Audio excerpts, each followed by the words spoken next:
Jamie here from the Center for Aligned Living.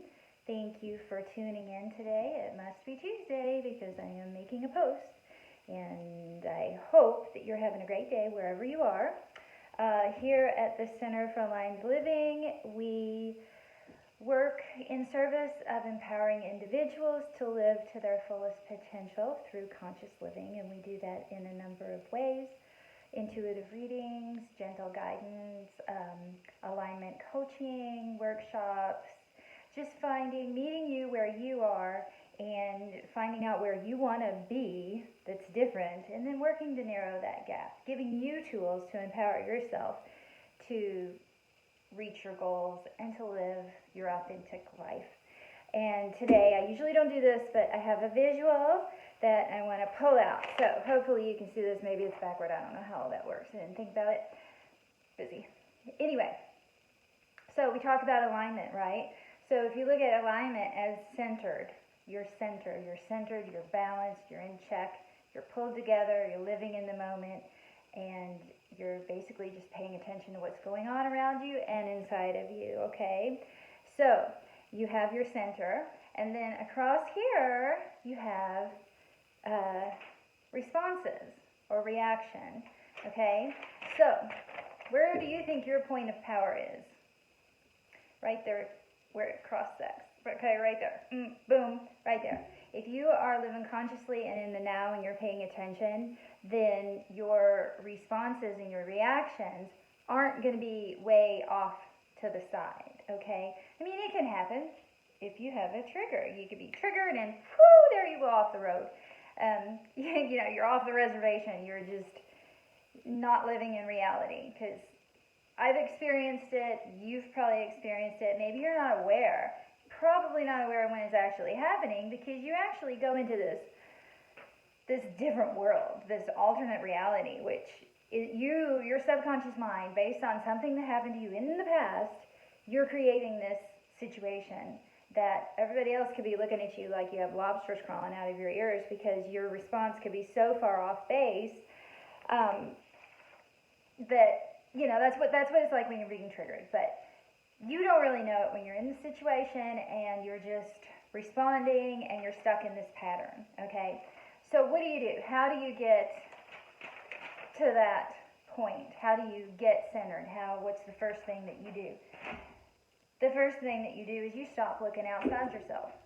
You don't look to your boyfriend, your girlfriend, your kid, your job, Amazon, although they do a good job at making people happy sometimes, because it's super easy to push, stick it in the cart. But that's not going to, it's temporary. It's temporary. Just like if people are tiptoeing around your triggers, that is temporary, because you're not addressing the problem and it is not going to go away, okay? So stop looking outside. Look within. Everything, all your answers, all of your issues, and everything you need to fix it is inside yourself. You are the goober. You are the medicine. You are the angel. Yes, other things outside of you can guide you, can lead you, can help you, can be in service, but it's up to you. It's up to you to acknowledge, accept, and freaking change, okay? And it takes practice. It is, like the self-talk. This is a new language. This is a new way of living, okay? No matter who you are, no matter where you're from, you have to learn how to deal with yourself. And sometimes it's easy and sometimes it's not. Some people have a lot going on, or a lot that they carry that they never let go, and that's fine. There's no judgment. It's not right, wrong, good, or bad. It just is. And it is up to that individual to determine what they're going to do with that. They can keep on running on the old hamster wheel, but me personally, I'd rather, carry on down my path of spiritual awakening or enlightenment, whatever you want to call it. I want to live a God-centered life, and in order to do that, I have to wake up and realize that not every reaction, response, thought that I have is healthy, or even based on reality. So pay attention, become aware, don't be afraid of your feelings. You don't need, everybody's like, process, process, process. And I think to me, what I'm discovering, what process is, when it comes to these emotions, is to just observe it. Feel it. Oh, that's comfortable. That's uncomfortable. We don't have to go any, the next step. You don't have to analyze it. You have to figure out why. You don't have to do this. You don't have to do that. Unless it's big, then yes, you do have to do some work and drill down. And we can help you do that. Drill down to figure out what it is that's triggering you, setting you off. What are you seeing? Try to change your perspective on it. Try to have compassion with yourself. There's all kinds of tools that you can use for this. But you have to become aware. You have to pay attention. Bring it up to your consciousness. Sorry, I ate too fast. Apparently I have the hiccups. Address it. So, you feel it. Okay, I feel it. This is good. Ooh, I like this. I want more of this in my life. I like doing this. Yay, this is good, good, good. But it's not always that case. You could be talking to someone, business partner or whatever, teacher at school, parent, child, and they could say something, and then all of a sudden you get that little prickly feeling, it's like discomfort. I don't like that. Okay, so that's just telling you that what you want and what you don't want. Okay, so you don't want that, so go towards what you do want. Compromise. Have dialogue without judgment, without push, without pull. Just, I think this way, you think this way, well, let's come to an agreement. Oh, hey, it works out, and you can agree to disagree. But if you don't agree with somebody, or if they think that you're wrong, there are situations where it's like, well, obviously you're triggered, you're in a mental state, you need to just calm down, let the dust settle, come back into yourself, get centered, and take a look at it and maybe, dissect it when you're not so upset. But getting back to compromise and discussion, just if you don't agree, this is where we have a big problem in the world today, I think. And I've been guilty of it in the past. I've walked away from people and conversations because it's like, I get mad and I don't think that way or whatever. But who am I to judge that person for having that belief or that thought?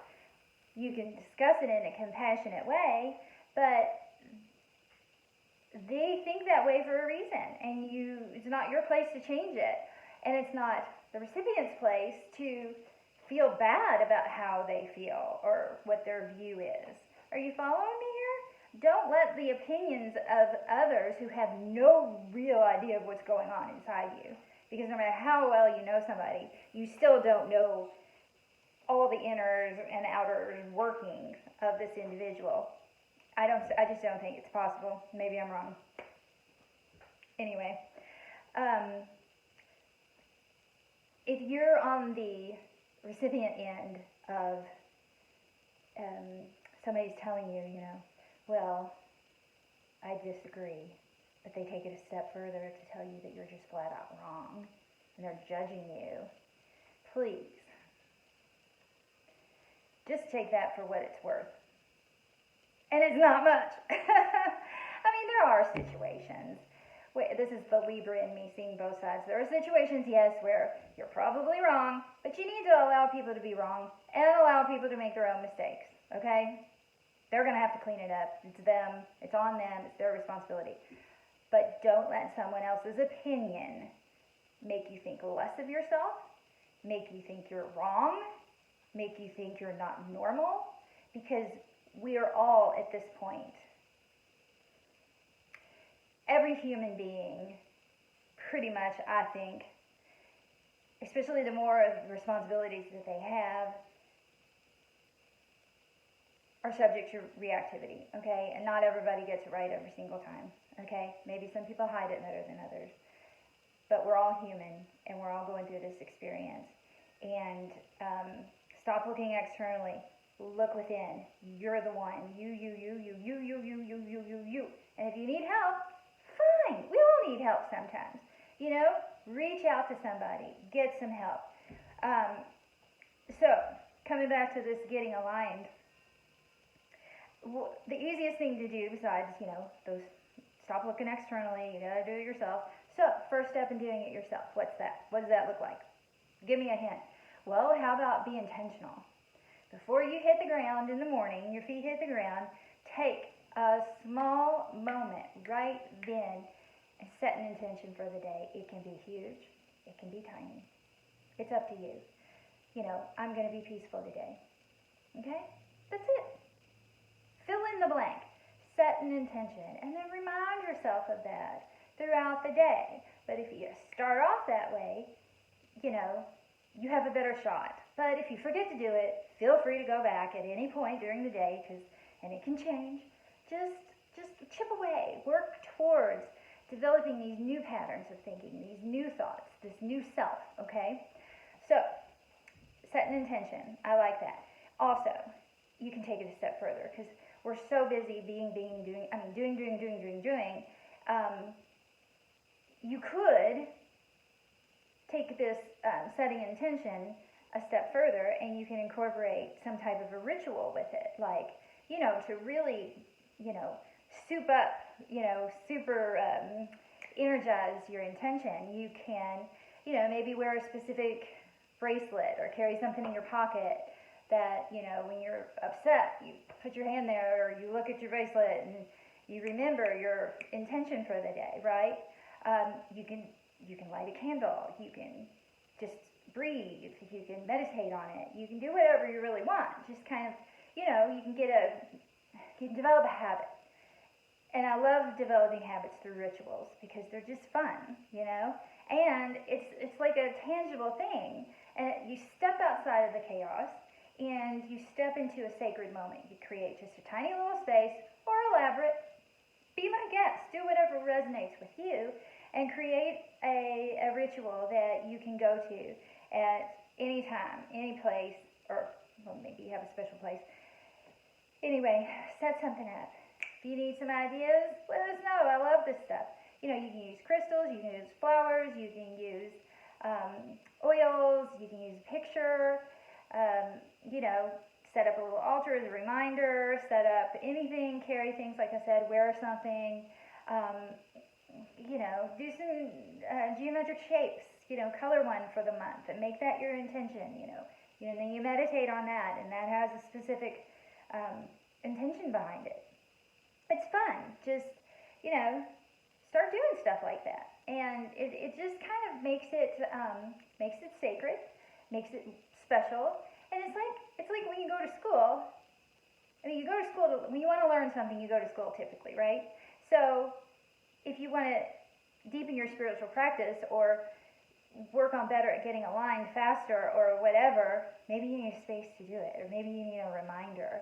I have reminders, and they're fun, and they change because, 1 month something might resonate with me, and another something else may. And that's the joy of this. Nothing has to be set in stone with this. Just keep moving forward. Keep moving to make it easier so that you can get in alignment quicker and easier. And if you're in a situation, you're more aware of what's going on. You're not afraid of your emotions, especially the negative ones. And really, we're labeling them negative. They're just information of what you want and what you don't want. So, I don't know. I think it's a good idea. I enjoy doing it. It's helped me immensely, and I hope that you got something out of this video, and I will see you back here again next week. Just let me know if you need anything, and I'm just going to go try to deal with the hot weather and no electricity. So yeah, good times. But, see, if I haven't been doing all this work, funny story, sorry, I'm going to share because I think stories are sometimes a lot of fun. So, attitude, right? Attitude is everything. I moved to Southern California 18 years ago, and when I got out here, I lost my favorite season. I lost what I knew to be fall, but see, it was just a perception based on my experiences. My perception and my experience, everything fall was, crisp days, cold air, leaves changing, football, sweaters, chili cook-offs, and good music, anyway. That's my fall, And then I moved out here, and This is the hottest time of the year. Holy hell. Sorry, it has been above 100 degrees for over a week now. And we have at least a week to go. And I don't do very well in hot weather historically. It took me 15 years, 13 to 15 years to even accept the fact that I lost the fall that I was so in love with. And, it's been replaced with the hottest time of the year, and you make the best of what you're given. And so now it's like fish tacos and going to the beach, or, sitting inside during the hottest part of the day and waiting to do your chores until evening, or getting up early in the morning and doing them. But I knew this weather was coming, and so I set an intention. I'm like, I'm not going to let it beat me. I'm not going to let it beat me. And I'm going to do these things, and I'm like, okay, well, I'm just going to make sure that I have nice iced tea ready for me and the family, and just lots of beverages that are healthy and stay hydrated, and just combating the negative aspect of how warm it is. And it's funny because I'm so grateful that I took the time to prepare mentally for it, because it has been challenging. We have lost power 3 of the past 4 days. Like I said, it's over, I think it was 107 yesterday. And we were evacuated because there was a brush fire coming up over the hill, and it was a mile away from the house. And I just thank God and thank you, firefighters, for all the hard work that you do. They were on it immediately and kept it contained, and it didn't come over the hill, because that would have been pretty scary. It was scary already, but having the planes flying over, but just God bless them. And and we've lost power, and it's just been really interesting. But it's kind of funny because I'm so happy that I've been doing my work. I've been doing my inner work, and I'm showing up, and I'm just accepting. I can't change the weather. Maybe if I get really good, I can. But right now I'm not that skilled, so I just have to accept and flow, and setting intentions and just having a positive attitude has really helped me with that, and knowing that everything seems just fleeting, right? So don't get so worked up. Don't take it so serious. Just I think the most important thing that we have to do on this earth right now is to take care of ourselves, and to be aligned with our authenticity, and that is how we are going to heal the world, starting with ourselves, okay? And then that radiates out, and then other people see and feel, and then, it's a trickle effect, and then it feeds the planet, and we make better choices, we make healthier choices, and we are not quick to judge, and we are not reactive and explosive, and it's just, I haven't mastered it. I have opportunities to practice, but it is practice, and I just hope that you're doing good and staying focused, and if you ever need help, just reach out, okay? All right, I've talked long enough. Thank you so much, and I'll see you soon. Bye-bye.